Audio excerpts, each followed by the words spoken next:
More now on the news that a 10-year-old boy has died after being attacked by a dog at a caravan park in Cornwall. A bulldog type breed is believed to have been involved and has been taken to kennels. I'm joined now by dog behaviourist and assessor Nick Jones. Hello to you, Nick. Fairly limited information so far, but what do we know about the dog involved? Well, as you say, there is limited information at this time, and this is quite common in the early stages of these cases.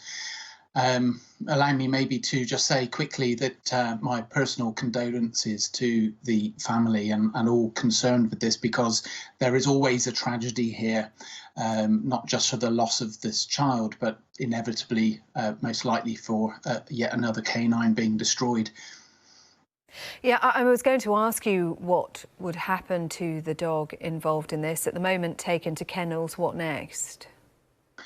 Well, with fatal cases, it does seem to be quite common practice that the dog will be destroyed. The dog is usually assessed in some behavioural degree and by the police. And this is also, depending on the suspected breed type, we may also have further assessments to determine the actual breed, which is unclear at the moment. Yes, what we know so far is a bulldog type breed. A previous interviewee was suggesting that it has been examined by police, believed to be a bulldog cross, but not a prohibited breed under the Dangerous Dogs Act. That legislation in itself is very controversial, isn't it? Yes, it is, because many argue that that this legislation is not or has not been effective in reducing attacks by certain breeds of dogs, and often one will hear this comment of deed, not breed, which simply means it's not the breed types which are responsible here, but actually the behaviour itself of any given dog. And we must really begin to pay much more attention to education of owners, sometimes sadly in the most basic principles of keeping dogs. And what do you mean by those basic principles, that education? Well, one of the basic premises of never leaving a child, even young adults in some cases, unsupervised with dogs, is something that seems to be constantly overlooked. I appreciate that the particular circumstances in this case are not entirely clear, so I can't really comment on this case. But there are numerous cases in the past where children have been left unattended with dogs, and so this is the starting principle. On top of that, of course, all dogs need training, adequate management. They need socialization with humans of all ages and dogs of or animals, including dogs.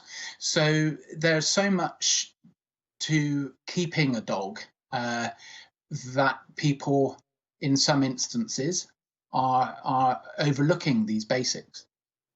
And you talked about the responsibilities of owners. That is covered in the legislation, isn't it? And indeed, in this case, the owner arrested under Section 3 of the Dangerous Dogs Act. Yeah, well, the actual keeping of animals and dogs specifically is not as such set out under the Dangerous Dogs Act. The Dangerous Dogs Act is there to address instances where a person has either been injured or fears that they may be injured by a dog, what's termed to be dangerously out of control in a public place, which now incidentally incorporates the home, which many people don't realise.